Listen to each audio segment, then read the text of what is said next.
I got home from a business trip and noticed my slippers were still wet. I asked Mary if we'd had anyone over. She froze for just a second, then laughed it off. Come on, you know I'm terrible with people. I just like quiet weekends at home. Isn't that what you always said you loved about me? That I'm so low maintenance? I gave her a vague smile and waited until she left to go shopping. Then I went through the apartment, room by room. Someone had used my razor. A pair of pajamas in the closet had been worn. But the kicker? The box of condoms in the nightstand was completely empty. 2 days, 12 condoms. Guy had stamina, I'll give him that. I swallowed my anger and pulled out my phone. Get me all the security footage from our building for the past 2 days. And keep it quiet. Next day at work, the footage was already in my inbox. I clicked it open and scrubbed through. Clear as day. Time stamped down to the second. Starting 3 days ago, some guy had been coming and going from my place. A lot. The last clip was from an hour before I got home. The elevator opened. He stepped out with his arm around Mary's waist. They stopped right outside our door and kissed. Long, slow, the kind of kiss where you can't tell where one person ends and the other begins. Mary's hand slipped inside his coat. I'd never seen her like that. So eager. So hungry. I knew exactly who he was. Dean Gilbert, Mary's new assistant. I'd seen his resume. 25.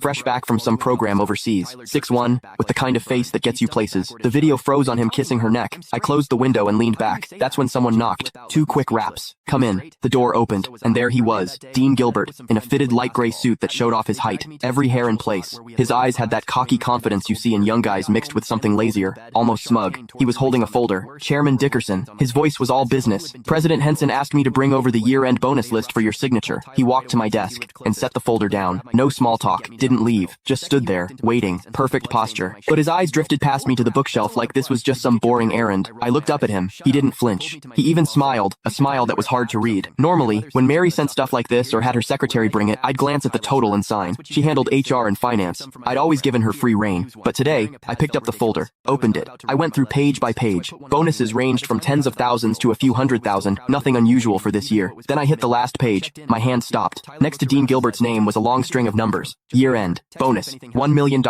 And in the notes, plus one company BMW, 730 Li, $1 million bucks, a BMW 7 Series, for an assistant who'd been here less than 6 months. I stared at that number for 2 seconds. Then I looked up. Dean was watching me. That little smile had gotten bigger, and there was something in his eyes, now impatience. Chairman Dickerson, is there a problem? His tone was still polite, but there was an edge, a push. Miss Henson is waiting to head out. He made sure to emphasize those last words. I picked up my Mont Blanc pen and uncapped it. The tip hovered over the signature line. Didn't touch down. Mr. Gilbert, you've been with the company about 5 months now, right? My voice gave nothing away. 1 week shy of 5 months. Quick answer. Smooth. I said nothing. I signed. Thank you, Chairman Dickerson. He took the folder back, flipped to check my signature, then closed it. And right as he turned to leave, I caught it. His lips moved, fast and silent. No sound. But I could read it clear as day. 3 syllables. Old bastard. He didn't even bother closing the door behind him. I stayed in my chair. Didn't move. The pen cap clicked back into place. Click the link in my bio to get the full story for free.